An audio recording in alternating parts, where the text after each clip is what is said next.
Nnamdi Kanu of the indigenous people of Biafra, IPOB, has launched a verbal attack and threat on the governor of Rivers State, Wike. This was after Governor Wike had on Friday proscribed all activities of the IPOB in the state. Wike made the declaration in a statewide broadcast over the recent happenings in Rivers State, where the police command reported that IPOB members are responsible for the mayhem in the state.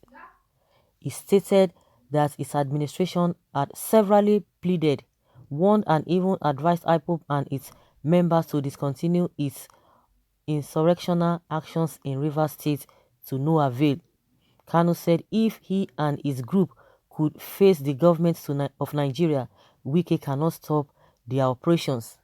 If you know Wike, tell him that I, Mazi Nnamdi Kanu, fight demons, not mere thieving mortals like him, Kanu said.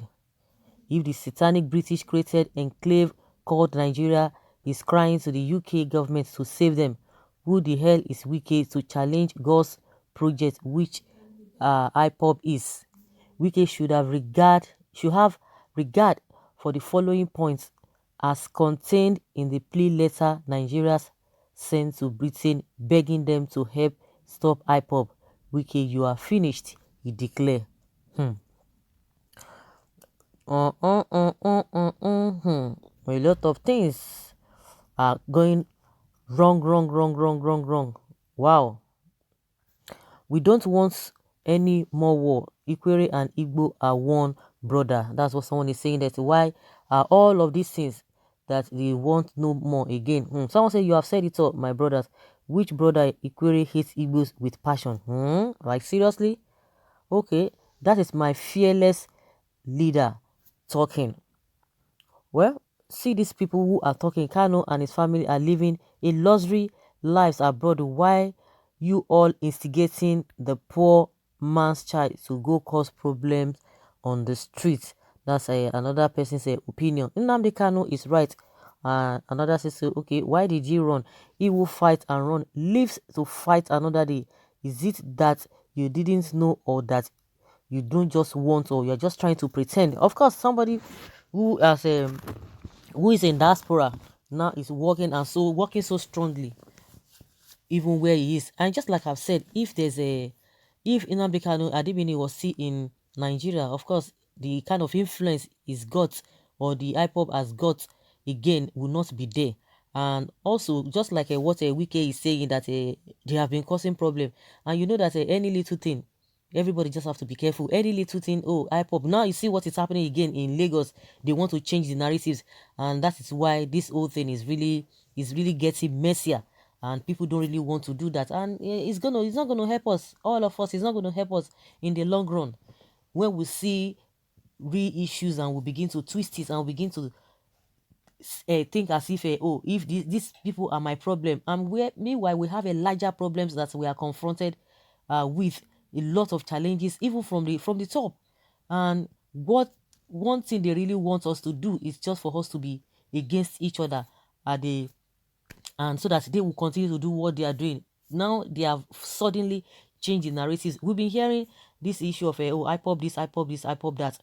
And I know that IPOB is really main located in the southeast, because if you see the other side, you see the south side, but where you have them dominated is in the southeast. And any little thing, the other time, and that's why I don't even really want to believe all of this, because like Wike is saying that the commissioner of police or whatever, or the police personnel reporting IPOB to them. There was a time to, I think around last month or so, or late August, we learned that these people, the IPOB members and this Hausa people, they had a fracas, and the leadership of the Mieti Allah also, they came out and said, oh, because there was a clash within the Hausa community, and the leadership of those Hausa community said, oh, it is the IPOB. They believe it was IPOB members. But at the end of the day, they did their investigations and they found out that the people that went to attack all these Muslims or all these Hausas, they were not IPOB. And that is how it has always been running. That is not, and because these people are really, they are focused and they really know what they want. And I think that is what the people are not really too that's what the authority is afraid of.